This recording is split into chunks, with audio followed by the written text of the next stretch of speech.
Ya Allah. Terus bagaimana hubungan dengan anak saya yang sekolah di pesantren, Pak? Ini mau nanya Kita sudah bersuci atau berwudu. Terima kasih, Kemudian Bapak. bersuci, wudunya batal. Wudunya batal. Bismillahirrahmanirrahim. Assalamualaikum warahmatullahi wabarakatuh. Alhamdulillah hamdan katsiran thayyiban mubarakan fi kama yuhibbu rabbuna wa yarda. Pemirsa Fatwa TV, senang sekali kita dapat bersua kembali di sore hari ini. Puasa hari ke sebentar 9 ya. Sebentar Selasa, sekarang Kamis. Oh 10 ya. 10 hari. Masya Allah. 10 Ramadan ya. Barakallahu fikum, dan tanggal Masehnya adalah tanggal 21 Maret. Alhamdulillah kita dapat bersua kembali. Yang biasanya acara ini live interaktif kembali ke hadis Nabi yang diasuh oleh Dr. Muhammad Haikal Basyarahil dari Martapura ya, di Martapura, Bunuh misalnya.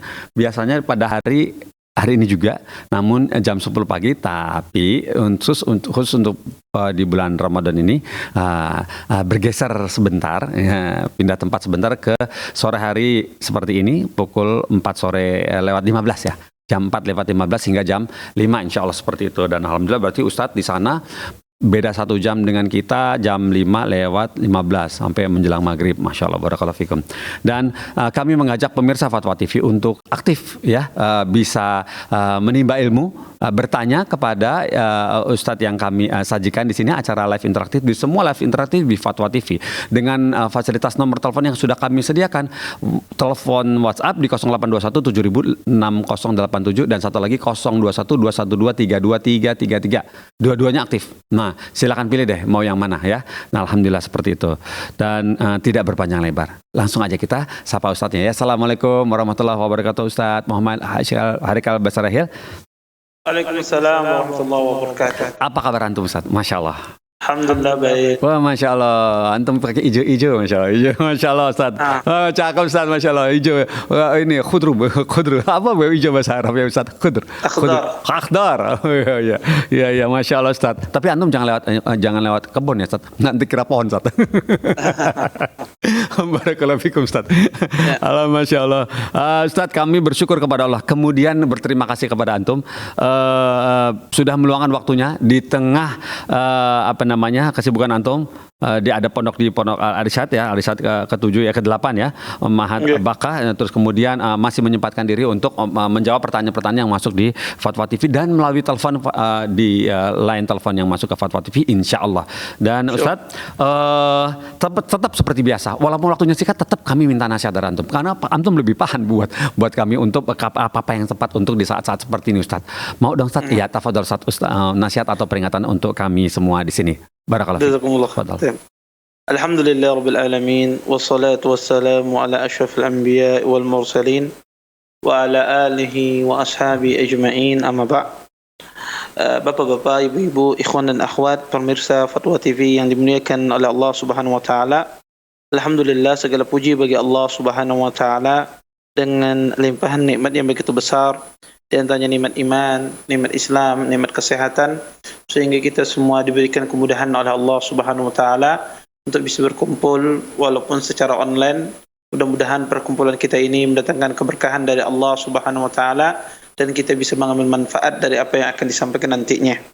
Bapak, Ibu, ikhwan dan akhwat, pemirsa Fatwa TV yang dimuliakan oleh Allah Subhanahu wa taala, pada kesempatan yang berbahagia ini saya ingin membawakan sebuah ayat di dalam surah Al-Anbiya dan kita menyebutkan faedahnya secara ringkas. Allah Subhanahu wa taala berfirman dalam Al-Qur'an, kata Allah, wa ayyuba idnada rabbahu anni massani ad-dur wa anta arhamur rahimin fastajabna lahu fakashafna ma bihi min dur wa atainahu ahlahu wa mislahum ma'ahum rahmatan min indina wa dzikra lil 'abidin. Yang artinya, dan ketika Nabi Allah Ayyub alaihissalam, beliau bermunajat kepada Allah Subhanahu wa taala, Nabi Ayyub mengatakan, anni massani ad-dur, ya Allah, aku tertimpa mudarat, aku tertimpa penyakit, wa anta arhamur rahimin, dan sesungguhnya engkau ya Allah Tuhan penyayang dari semua penyayang. Bapak, Ibu, ikhwan dan akhwat yang dimuliakan oleh Allah Subhanahu wa taala, kita tahu Nabi Ayyub alaihissalam seorang nabi yang diuji oleh Allah Subhanahu wa taala dengan berbagai macam ujian. Yang dulunya beliau adalah nabi yang kaya raya, yang dulunya beliau punya banyak anak, yang dulunya beliau memiliki fisik yang kuat, tubuh yang bagus, tetapi dengan seketika, dengan sekejap Allah Subhanahu wa taala cabut nikmat tersebut dari Nabi Ayyub alaihissalam. Allah jadikan beliau menjadi orang yang fakir. Allah jadikan anak-anak beliau semuanya meninggal, dan tubuh beliau ditimpa semuanya, sekujur tubuh beliau ditimpa penyakit, sehingga disebutkan oleh sebagian ahlul ilm tidak ada yang berfungsi dari tubuh beliau kecuali lisannya dan hatinya. Walaupun demikian, Nabi Ayyub alaihissalam beliau nabi yang sangat sabar. Bahkan Allah Subhanahu wa taala memuji Nabi Ayyub alaihissalam. Begitu sabarnya Nabi Ayyub alaihissalam dikatakan oleh para ahli sejarah, 18 tahun beliau diuji oleh Allah Subhanahu wa taala dengan penyakit semacam tersebut. 18 tahun. Dan dikatakan Nabi Ayyub alaihissalam 18 tahun beliau malu meminta kepada Allah Subhanahu wa taala, beliau malu akibat dosa yang beliau lakukan. Maka ketika Nabi Ayyub alaihissalam mengatakan anni massaniyad dur, ya Allah, sesungguhnya aku ditimpa berbagai macam mudarat. Ini menunjukkan kepada kita bahwasanya penting manusia kalau dia diuji oleh Allah Subhanahu wa taala, maka mengadulah kepada Allah. Jangan kita mengadu kepada makhluk. Jangan kita berbicara kepada makhluk tentang keluh kesah kita. Keluhkan keluh kesah Anda kepada Allah Subhanahu wa taala. Sebab itulah para nabi-nabi yang Allah utus ke muka bumi, dan sebab itu pula lah para sahabiah, para sahabat, istri-istri Nabi sallam, mereka berkeluh kesah hanya kepada Allah Subhanahu wa taala. Ingat Khawla binti Sa'labah ketika suaminya mengatakan kepadanya, anti ke dhahri ummi, wahai Khawlah, engkau bagikan punggung ibuku. Kemudian Khawlah mengadukan hal ini kepada Nabi dan beliau tidak mendapatkan jawapannya. Kemudian beliau berdoa kepada Allah. Kemudian Allah turunkan ayat, qad sami Allah qawla allati tujadiluka fi zawjiha wa tashtaki ila Allah wallahu yasma'u tahawarakuma. Sesungguhnya Allah Subhanahu wa taala mendengar aduan seorang wanita kepada Allah, dan Allah sungguhnya mendengar tentang perdebatan engkau wahai Rasulullah dengan seorang wanita, dan dia mengeluhkan masalahnya kepada Allah Subhanahu wa taala. Manusia kalau ada masalah, keluhkanlah kesahnya. Yang pertama kali yang dia keluhkan hanyalah kepada Allah Subhanahu wa taala, karena dialah zat yang satu-satunya yang bisa menghilangkan kesusahan manusia. Kemudian yang kedua, faedah dari Nabi Ayyub alaihissalam, Nabi Ayyub orang yang sangat bersabar. 18 tahun beliau ditimpa berbagai macam ujian, tanpa sedikit pun lisan beliau mencela Allah Subhanahu wa taala, dan beliau terus beribadah kepada Allah Subhanahu wa taala. Makanya kata para ulama, orang yang bersabar dengan musibah yang dia alami, sesungguhnya dia melakukan salah satu akhlak daripada akhlak kenabian. Karena bersabar terhadap ujian merupakan salah satu akhlak dari akhlaknya para nabi-nabi yang Allah utus ke muka bumi. Imam Ibnu Katsir rahimahullahu taala mengatakan, kata beliau, manubtuliya fi malihi wa jasadihi wa ahlihi wa waladihi. Kata Imam Ibnu Katsir, barang siapa yang diuji pada jasadnya, hartanya, keluarganya dan anaknya, falahu uswatun hasanah min nabiyillah Ayyub alaihissalam. Sesungguhnya dia memiliki suri teladan dalam masalah ini, yaitu Nabi Allah Ayyub alaihissalam. Qad ibtuliya ma huwa a'dham min dhalik. Sesungguhnya Nabi Ayyub alaihissalam beliau diuji dengan ujian yang lebih besar dari itu. Fasabara wahtasab, dan beliau bersabar dan mengharap pahala dari Allah. Kemudian Allah bebaskan semua ujian tersebut, Allah hilangkan semua kesusahan tersebut. Maka seorang muslim hendaklah dia bersabar terhadap ujian yang menimpanya. Pastilah manusia ketika hidup di muka bumi ini pastilah akan diuji oleh Allah Subhanahu wa taala.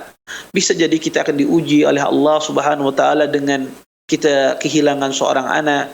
Bisa jadi kita diuji oleh Allah Subhanahu wa taala dengan diambil harta kita. Yang dulunya kita diluaskan rezekinya, mungkin sekarang kita susah di dalam mengais rezeki.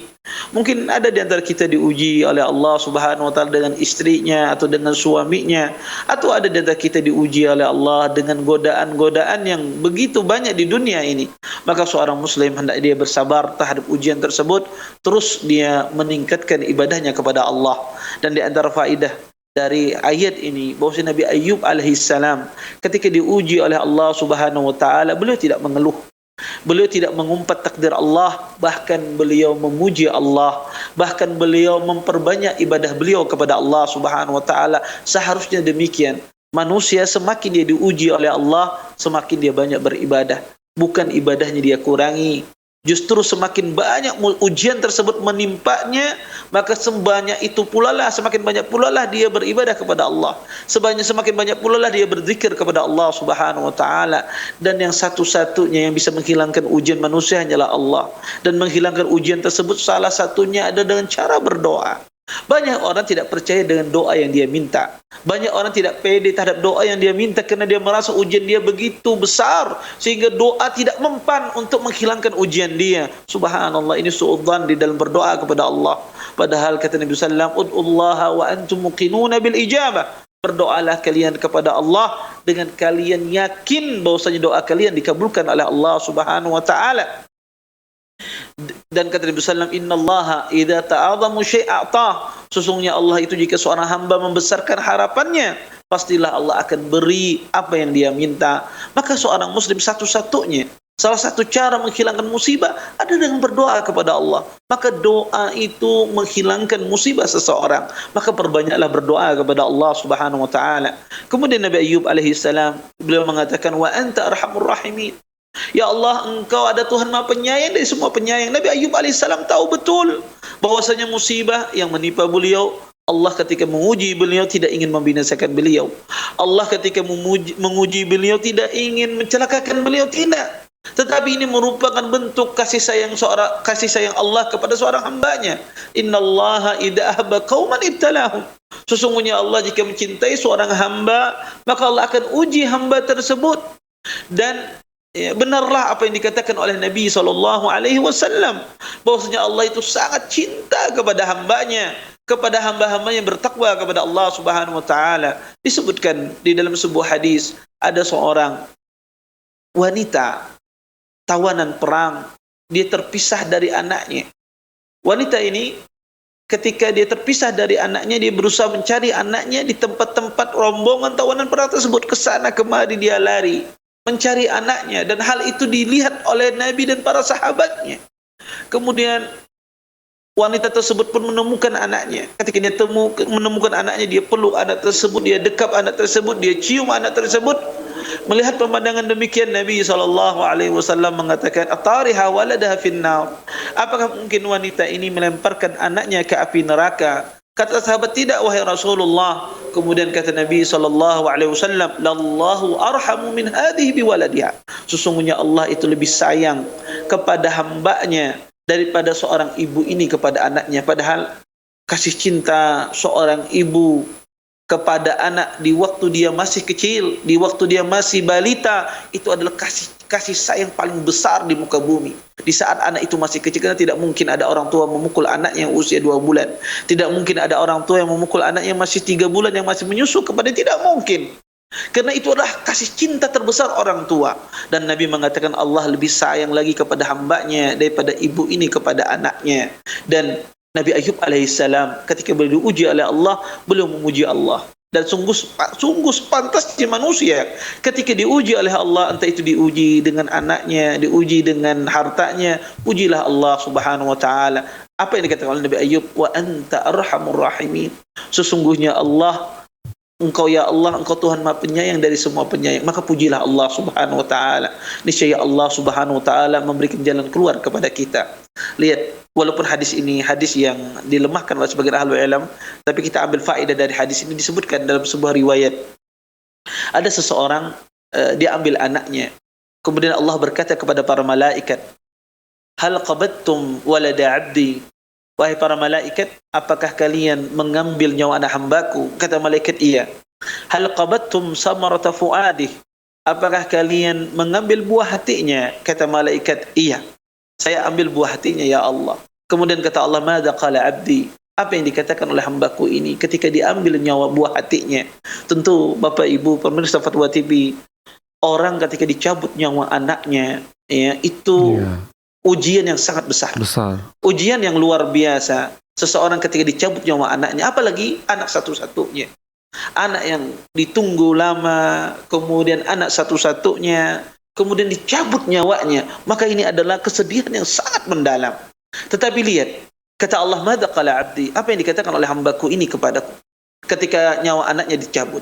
Kemudian kata malaikat, "Hamidaka wastaghfara."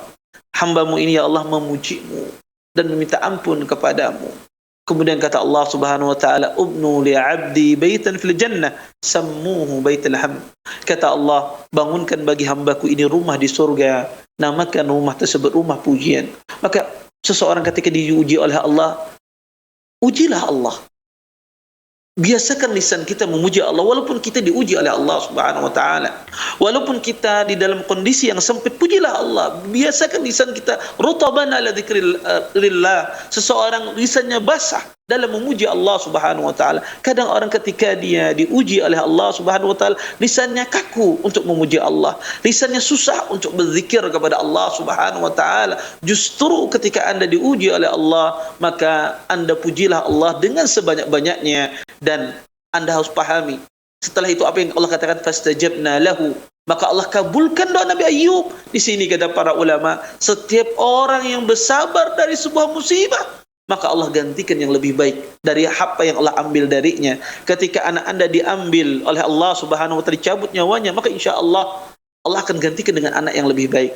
Ketika istri Anda diambil nyawanya oleh Allah Subhanahu wa taala, insya Allah gantikan istri yang lebih baik. Amin. Suami yang lebih baik. Kalau seandainya fisik Anda diambil, kesehatan Anda diambil oleh Allah, Allah gantikan sesuatu yang lebih baik pada diri Anda. Maka seorang muslim harus yakin bahwasanya apa yang diambil darinya dan dia bersabar, pasti Allah akan gantikan yang lebih baik. Nabi Ayub diambil hartanya, diambil anaknya, Allah gantikan anaknya, Allah datangkan anak yang sama, bahkan lebih banyak daripada sebelumnya. Dikatakan beliau memiliki 26 anak akibat kesabaran beliau terhadap musibah yang beliau hadapi. Mudah-mudahan di bulan Ramadan ini kita menjadi hamba-hamba yang bertakwa kepada Allah, hamba-hamba yang bersabar terhadap ujian-ujian yang menimpa kita. Mungkin ini yang bisa saya sampaikan. Saya kembalikan kepada pembawa acara di studio. Masya Allah, barakallahu fikum Ustaz atas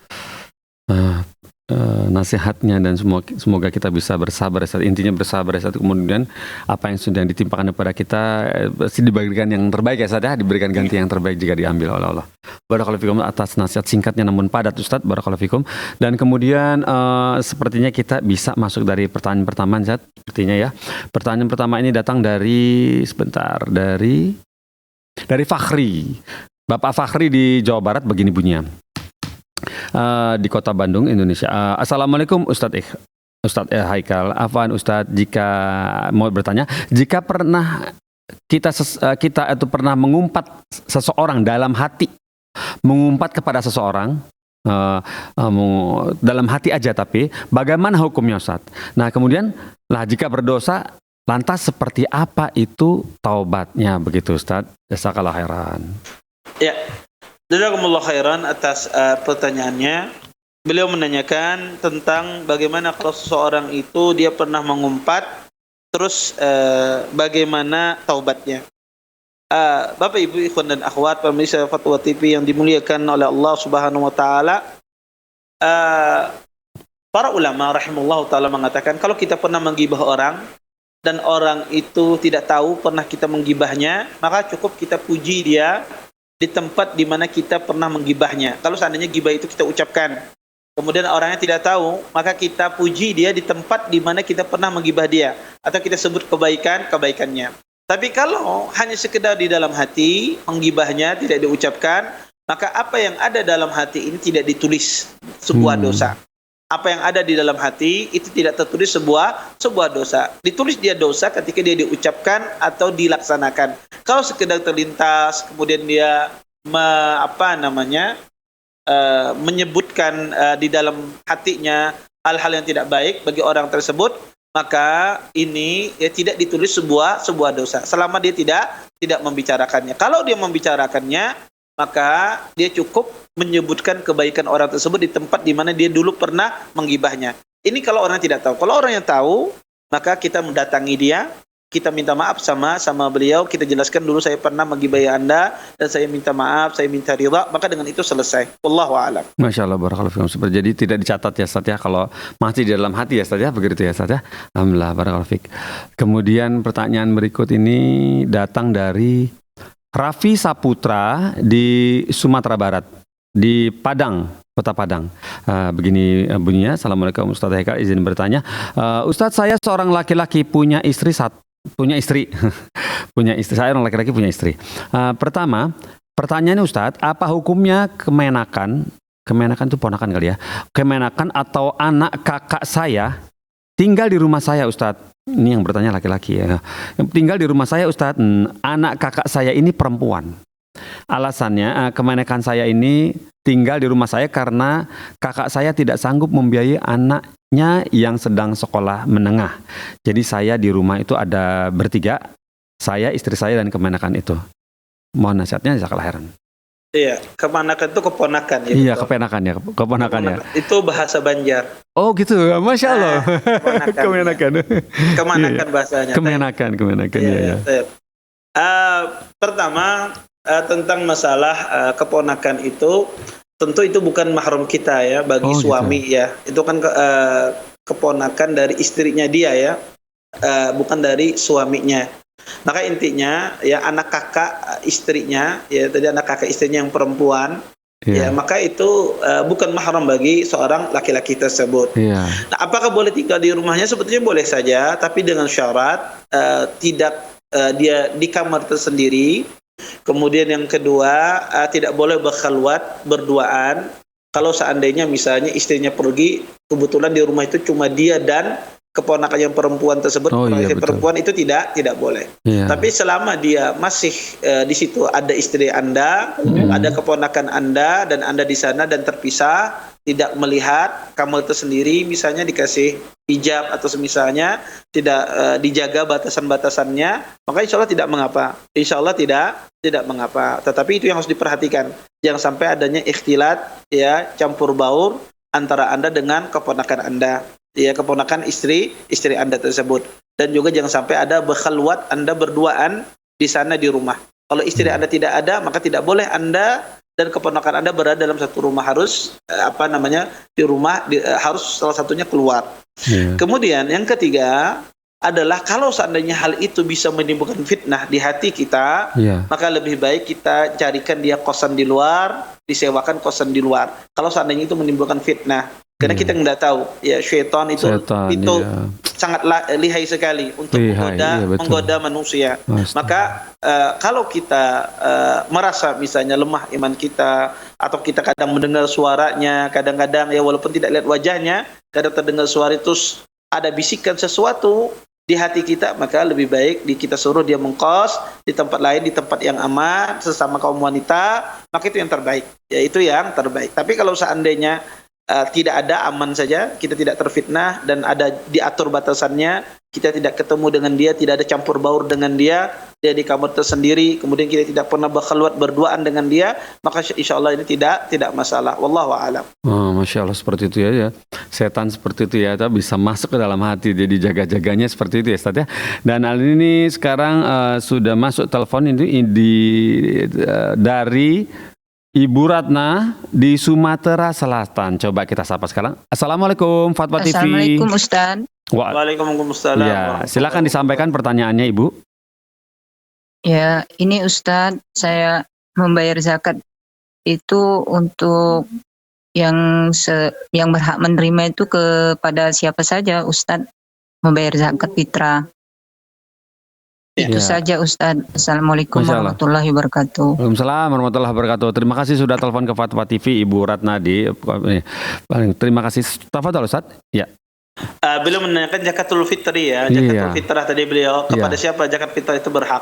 Maka kata pada para ulama, zakatul fitrah itu diberikan kepada orang fakir miskin, karena Nabi mengatakan tu'matun lil masakin. Sesungguhnya zakatul fitri itu untuk memberikan makan bagi orang miskin. Maka berbeda dengan penyaluran zakat harta. Kalau zakat harta ada beberapa orang. ada orang berjihad, ada orang yang terutang, ada orang yang mu'allaf qulubuhum yang baru masuk Islam, ya, ada orang yang terhutang, ya, musafir. Nah, tetap itu zakat harta. Adapun zakatul fitrah, ya, maka itu zakatnya disalurkan, diberikan kepada orang fakir miskin. Nah, siapa itu fakir miskin? Fakir miskin itu adalah orang yang tidak terpenuhi kebutuhan pokoknya. Kebutuhan pokoknya tidak terpenuhi, mereka lah fakir miskin. Mereka lah yang paling berhak menerima zakatul fitrah ini. Kebutuhan pokok itu apa? Ya, makan dan minum, tempat tinggal, itu kebutuhan pokok. Berobat, ya, bagi yang sakit, itu juga kebutuhan pokok, ya. Membiayai, ya, pendidikan anak karena dia tidak mampu, tidak ada uang untuk menyekolahkan anaknya, itu juga kebutuhan pokok. Ya, bertempat tinggal, itu juga kebutuhan pokok. Orang yang tidak terpenuhi kebutuhan pokoknya ini maka dikategorikan adalah orang fakir miskin, maka berhak menerima zakatul fitri ini. Maka Anda cari kriteria ini, kriteria yang tidak terpenuhi kebutuhan pokoknya. Wallahu a'lam. Masya Allah, barakallahu fikum. Terima kasih Ibu yang bertanya. Jadi kita jadi tahu deh bagaimana mustahik, ya, yang berhak menerima zakat fitrah gitu ya. Berikutnya pertanyaan Ustadz datang dari ada telepon. Type ini dari hamba Allah di Jakarta. Maaf. Coba kita sapa sekarang penelpon barunya. Assalamualaikum Fatwa TV. Waalaikumsalam. Ya, dari Bapak hamba Allah di Jawa Barat ya. Betul. Silakan disampaikan pertanyaannya kepada Dr. Muhammad Haikal Basyarahil. Assalamualaikum Ustadz, izin bertanya Ustadz. Waalaikumsalam warahmatullahi wabarakatuh. Silakan.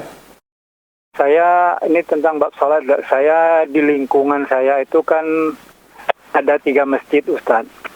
Jadi ada beberapa masjid itu yang rutinitas saya sholat di sana. Ada di antaranya di luar warga saya itu ada beberapa kali juga sholat di masjid dekat saya. Nah, ini pengalaman ini sering yang saya jumpain gitu Ustadz. Jadi yang mau saya tanyakan itu, kebiasaan beberapa jemaah itu setelah selesai sholat, sebelum witir, sebelum istighfar, mereka itu salam-salaman kanan kiri atau beberapa jemaah di kanan kirinya. Saya beberapa kali mengalami beberapa tahun ini, agak di hati saya sering saya mengatakan dan pernah beberapa kali salam tersebut, bukan salam, jabat tangan tersebut, tidak saya jabat tangan tersebut suatu ketika ini Ustadz. Yang mau saya tanyakan sekali lagi, apakah ada sunnahnya ataukah ada hadis yang menerangkan setelah salam itu kita berjabat tangan kanan kiri lalu kita berzikir Ustadz? Ya. Ini di ketiga masjid itu semuanya Bapak ya, Bapak hamba Allah. Jadi gini, Bapak, tiga-tiganya semua begitu kebiasaannya? Di 3 masjid itu kebiasaannya seperti itu. Oh, sama ya. Oke. Hanya di dekat rumah saya, di masjid yang dekat rumah saya ini alhamdulillah jarang yang seperti itu. Tidak ada. Hanya suatu ketika jemaah yang di luar, yang agak jauh dari rumah saya, manakala berjamaah di masjid di dekat saya, jemaah tersebut melakukan jabat tangan setelah salam, witir, baru zikir gitu. Yeah. Baik. Nah, jadi saya ulang lagi kalimat bertanyanya, apakah ada contohnya, apakah ada hadisnya yang menerangkan setelah salam itu berjabat tangan? Yeah. Apakah saya juga berdosa? Pernah beberapa kali tidak melayani jabat tangan orang yang bersalam dengan saya itu, Ustaz. Yeah. Baik. Ya, atas jawabannya terima kasih Ustaz. Sama-sama Bapak. Terima kasih. Waalaikumsalam warahmatullahi wabarakatuh. Terima kasih sudah telepon ke Fatwa TV. Tafadhal Ustaz. Ya, jazakumullah khairan atas pertanyaannya. Apakah ada dalilnya orang berjabat tangan setelah salam? Jawabannya tentu tidak ada. Tidak ada dalil dalam masalah ini dan tidak ada sunnah juga di dalam masalah ini. Itu sepengetahuan saya. Ya, sepengetahuan saya tidak ada hadis yang menganjurkan masalah tersebut dan juga tidak ada dalil yang menganjurkan berjabat tangan setelah salam. Karena Nabi SAW kebiasaan beliau kalau beliau sholat tarawih, ya, beliau ketika setiap 4 rakaat beliau beristirahat dan tidak disebutkan di sana apa yang beliau baca. Tetapi dikatakan Nabi beristirahat. Maka ahlul ilm mengatakan beristirahat di sela-sela tarawih tersebut bisa diisi dengan zikir, bisa diisi dengan membaca Al-Quran, bisa diisi dengan seseorang dia bermunajat kepada Allah, dilakukan sendiri-sendiri, tidak dilakukan secara berjamaah.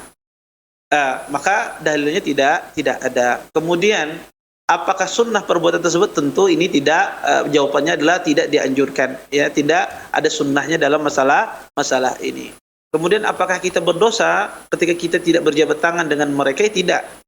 Ya, Anda tidak berdosa, ya, tidak berdosa ketika Anda tidak mau, karena Anda ingin menjelaskan kepada mereka bahwasanya ini tidak dicontohkan oleh Nabi Shallallahu Alaihi Wasallam. Maka insya Allah tidak berdosa, dan itu juga bagian Anda berdakwah sebetulnya untuk menyampaikan kepada mereka bahwasanya ini tidak ada landasannya. Kalau ditanyakan, kalau itu cuma sekali-kali, Ustaz, ada orang di samping saya berjabat tangan tujuannya mungkin lama tidak ketemu misalnya, ya, tidak lama tidak ketemu, kemudian ketemu di salat tarawih berjabat tangan, boleh tidak kita menjabat tangan? Ini boleh, tidak ada masalah, karena ini dia tidak meyakini ini sunnah, tetapi kita tidak meladeni kalau ada ikhwah misalnya dia meyakini sunnah berjabat tangan setelah tarawih misalnya, dia meyakini itu dianjurkan. Nah, ketika Anda tidak melakukan itu sebetulnya tepat, itu perkara yang tepat, ya, perkara tepat. Tetapi kalau dikatakan apakah mutlak tidak boleh berjabat tangan setelah salam, ya tidak juga. Mungkin bisa jadi ada orang lama nggak ketemu teman, kemudian dia berjabat tangan. Apakah boleh? Boleh, tidak mengapa. Tetapi kalau yang dilakukan yang tadi ditanyakan rutinitas setiap habis salam, 8 rakaat misalnya dia salaman, maka ini tidak ada dalilnya. Maka ini menjadi sunnah dan ini tidak dianjurkan. Maka betul apa yang beliau lakukan tadi, tidak berjabat tangan, itu sesuai dengan sunnah Nabi Sallallahu Alaihi Wasallam. Wallahu taala alam. Masya Allah, barakallah. Juga termasuk di sholat rawatib, Ustaz, ya. Jadi sholat yang 5 waktu itu dimaksud juga termasuk semua. ya. Tidak hanya sholat tarawih, sholat sunnah juga demikian. Wallahu a'lam. Ya, wallahualam, barakallahu fikum, Ustaz, atas tipsnya untuk yang bertanya tadi. Ternyata tidak ada ya hadisnya seperti itu. Dan ini ada telepon masuk lagi dari Ibu Yanti di Sumatera Barat, Sumatera, ya. Iya. Taib. Assalamualaikum Fatwa TV, Ibu Yanti. Iya, betul? Iya, Pak. Ya, silakan disampaikan pertanyaannya. Warahmatullahi wabarakatuh. Ya. Silakan, Ibu. Waalaikumsalam warahmatullahi wabarakatuh. Ya, Waalaikumsalam, silakan. Izin bertanya, Ustadz, tentang bacaan zikir setelah sholat fardu, yaitu La ilaha illallah wahdahu la syarikalah lahul mulku wa lahul hamdu wa ala kulli syai'in qadir. Apakah ini bacanya 1 kali atau 3 kali, Ustadz? Mana yang sahihnya, Ustadz? Masya Allah. Syukran, Ustadz. Barakallahu fikum. Assalamualaikum warahmatullahi wabarakatuh. Waalaikumsalam warahmatullahi wabarakatuh. Terima kasih sudah telepon ke Fatwa TV. Tafadhol, Ustaz. Ya, beliau menanyakan tentang zikir setelah sholat fardu. Kata beliau, bacaan La ilaha illallah wahdahu la syarikalah lahul mulku wa lahul hamdu wa huwa ala kulli syai'in qadir. Itu dibaca berapa kali, Ustaz, setelah sholat, ya. Maka Bapak Ibu ikhwan dan akhwat yang dimuliakan oleh Allah Subhanahu wa taala, bacaan ini, ya, La ilaha illallah wa la syarika lahul mulku wa lahul hamdu wa huwa ala kulli syai'in qadir, ya. Para ulama rahimallahu taala, ya, dibaca 1 kali saja. Dibaca satu kali saja ketika seseorang selesai sholat, ya. Maka cukup itu saja, ya, tidak dibaca tiga kali. Kalau ditanya berapa kali dibaca, cukup dibaca satu kali. Kemudian ada zikir yang semisal ini, tapi hadisnya lemah, yaitu membaca La ilallah wa la syarikalah lahul mulku wa lahul hamdu yuhyi wa yumit wa huwa ala kulli syai'in qadir 10 kali sebelum dia beranjak, ya, mengubah posisi tempat duduknya. Maka hadisnya ini lemah, ya, hadis ini lemah yang membaca 10 kali ketika kita tidak mengubah posisi tempat duduk kita di sholat maghrib dan sholat subuh.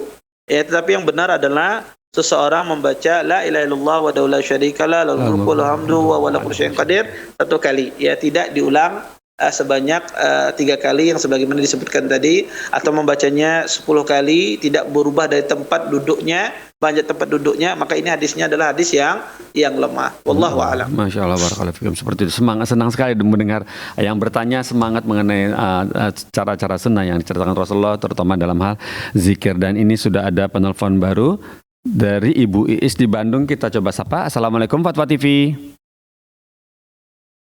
Assalamualaikum. Waalaikumsalam warahmatullahi wabarakatuh. Silakan disampaikan pertanyaannya, Ibu.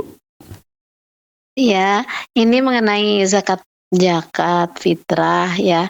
Seorang guru ngaji itu anak-anaknya anak-anak muridnya sebagian zakat fitrahnya ke beliau gitu. Terus itu teh hak beliau atau harus disalurkan lagi? Terus yang ada ijab kabulnya enggak gitu, sepertinya nawaitun an uhrija dan sebagainya gitu. Begitu aja. Terima kasih. Jazakallah khairan. Assalamualaikum warahmatullahi wabarakatuh. Waalaikumsalam warahmatullahi wabarakatuh. Bagaimana Ustadz bisa dimonitor jelas pertanyaannya? Jelas. Tafadhol Ustadz, ya silakan. Jazakallah khairan atas pertanyaannya. Beliau menanyakan ada 3 poin yang beliau tanyakan. Boleh tidak murid memberikan zakatul fitrinya kepada guru mengajinya? Iya. Yang kedua yang beliau tanyakan adalah guru mengaji itu apakah harus menyalurkan lagi atau tidak? Kemudian yang ketiga beliau mengatakan harus adakah ijab kabul dalam masalah ini. Mengenai pertanyaan yang pertama, guru mengaji sebetulnya boleh saja dia menerima zakatul fitri kalau seandainya dia berhak. Kalau seandainya dia adalah orang yang miskin, ya, dan dia adalah orang yang berhak menerima tersebut. Maka kalau beliau miskin, maka boleh beliau menerima zakatul fitri. Tapi kalau beliau bukan kategori orang yang miskin, maka tidak boleh beliau menerima. Dan tadi sudah kita katakan kategori miskin adalah orang yang tidak terpenuhi kebutuhan pokoknya. Maka selama beliau miskin, maka beliau boleh menerima. Walaupun banyak orang mengasih ke beliau, maka boleh beliau terima. Tetapi kalau seandainya beliau bukan orang yang miskin, artinya kategori orang yang mampu, kemudian dikasih, apa yang harus beliau lakukan? Pertama, beliau menolaknya, bilang saya orang yang mampu, maka hendaknya Anda salurkan ke yang lain. Tapi kalau misalnya ngotot, kadang-kadang ditaruh di muka rumah tanpa pemberitahuan kita kadang-kadang, ya. maka apa yang kita lakukan, ya? Apa yang kita lakukan? Maka kita salurkan ke yang lain. Kita kasihkan ke yang lain. Ya, kita berikan kepada yang lain, ya. Dulu kita kuliah juga pernah demikian, ya. Saya dulu pernah, ya, biasanya itu orang berzakat fitri taruh di muka rumah, di muka apartemen kita kadang-kadang. Ya, pernah saya suatu hari, ya, pas dia naruh saya ketemu, ya, saya katakan saya mampu, saya juga mengeluarkan zakatul fitri. Kata dia tidak ada yang pakai di sini kecuali antum ini, kata dia. Ya, jadi ya sudah, ya kita salurkan kadang-kadang, ya kita salurkan ke yang lebih berhak, ya, ke yang lebih berhak. Maka kalau dia adalah orang yang berhak dan ternyata muridnya mengasih tanpa sepengetahuan dia, maka dia salurkan ke tempat yang lebih berhak, ke orang yang berhak. Kemudian yang kedua, apakah ada akad lafaz tertentu? Tidak ada, cuma sekedar serahkan saja sudah cukup. Karena niat itu letaknya di dalam hati, tidak perlu diucapkan. Maka cukup diserahkan sudah. Niatkan dia ketika menyerahkan itu zakat sudah. Maka tidak ada istilah ijab dan qabul, ya. Cukup dia niatkan, ya sudah. Maka itu tidak perlu dia ucapkan. Wallahu a'lam. Masya Allah, barakallahu fikum. Seperti itu. Jadi memang ramai masalah ini ketika mau ada store-store zakat seperti ini, Ustadz, ya. Apalagi ada booth di mall-mall gitu, ada di toko ada booth untuk zakat apa gitu. Nah, itu pakai akad semua biasanya rata-rata. Barakallahu fikum, Ustadz, atas pencerahannya untuk kita semua di sini. Dan sepertinya kalau boleh satu pertanyaan lagi, dan benar aja ada telepon baru mau baca dari website. Tapi selanjutnya kita coba sapa ini penelpon di ujung-ujung nih, ya. Di injury time nih. Ujung sebentar lagi selesai tuh ada telepon. Ya, Assalamualaikum Fatwa TV. Ya, Assalamualaikum Fatwa TV. Halo. Assalamualaikum. Taip, kita nantikan sebentar, tersambung ya. Assalamualaikum Fatwa TV. Dari Umu Yodi, betul? Umu Yodi, ya. Oh iya, silakan Umu Yodi disampaikan pertanyaannya kepada Ustadz Haikal. Ya, Assalamualaikum Ustadz. Waalaikumsalam warahmatullahi wabarakatuh. Izin melanjutkan pertanyaan dari member WhatsApp di Rosa, Ustadz. Begini Ustadz, saya sudah beberapa tahun dipercayakan memegang uang sekolah. Cuma kalau ada keadaan mendesak, saya kadang pakai dulu. Tapi tetap saya ganti. Apakah saya berdosa dengan hal itu, Ustaz? Oh, begitu ya. Izin dulu nggak, Bu, itu waktu pakai? Enggak kayaknya. Oh ya, baik. Terima kasih Ibu sudah telepon ke Fatwa TV. Semoga bisa dijawab oleh Ustaz Haikal. Wa iyyak Ibu, terima kasih. Ya, tafadhol Ustaz. Ya. Jazakillah khairan atas pertanyaannya. Beliau dititipi amanah uang sekolah ya, untuk keperluan tertentu. Kemudian ada hajat beliau tertentu, beliau pakai ya uang sekolah tersebut ya tanpa izin. Boleh apa tidak demikian? Tentu jawabannya tidak boleh. Orang kalau dikasih amanah maka tidak boleh dia pakai untuk dirinya sendiri. Ya, tidak boleh dia pakai untuk dirinya sendiri. Maka itu tidak boleh. Terus apa yang harus dia lakukan? Maka dia bertaubat kepada Allah, minta ampun kepada Allah Subhanahu wa taala. Walaupun dia ganti. Dia pakai misalnya 1 juta, kemudian dia ganti 1 juta. Tetap tidak boleh karena kita di sini kita menjadi tidak amanah. Karena memakai uang tersebut tanpa izin, kemudian memakai uang tersebut bukan untuk peruntukannya, walaupun nanti ujung-ujungnya diganti. Maka ini tidak boleh, maka dia bertaubat kepada Allah Subhanahu wa taala, minta ampun sama Allah Subhanahu wa taala dan tidak mengulanginya lagi di lain waktu. Wallahu a'lam. Masyaallah, barakallahu fiikum Ustaz, seperti itu ya. Jadi kalau bisa tidak berbuat seperti itu lagi, bertaubat dan jangan memakai yang bukan hak kita. Barakallahu fiikum, astagfirullah wa atubu ilaih. Dan Ustaz, alhamdulillah dengan jawaban dari antum kepada Ummu Yodi tadi, sementara mentuntaskan acara kita di sore hari ini Ustaz, barakallahu fiikum Ustaz, atas pertanyaan. Masya Allah, di sini ada 2 pertanyaan dari website dan kemudian ada 5 atau ada 6 pertanyaan dari telepon. Barakallahu, cukup waktu efisien, singkat dan padat. Barakallahu fiikum Ustaz. Ustaz, alhamdulillah. Kemudian Ustaz, bolehkah acara ini kami tutup Ustaz? Ya, silakan. Alhamdulillah. Pemirsa Fatwa TV, nah tuntas sudah nih sore hari ini. Semoga Allah mempertemukan kita satu kali lagi insya Allah. Ya, satu kali lagi ya. Pekan depan hari Kamis sebelum kita masuk ke 10 hari terakhir ya itikaf insya Allah ya. Begitu kita tutup acara dengan kafaratul majlis. Subhanakallah wa bihamdik asyhadu an la ilaha illa anta astaghfiruka wa atubu ilaika. Wassalamualaikum warahmatullahi wabarakatuh. Waalaikumsalam. Ya Allah. Terus bagaimana hubungan dengan anak saya yang sekolah pesantren? Ini mau nanya. Kita sudah bersuci atau berwudu, Terima kasih kemudian Bapak. bersentuhan dengan suami.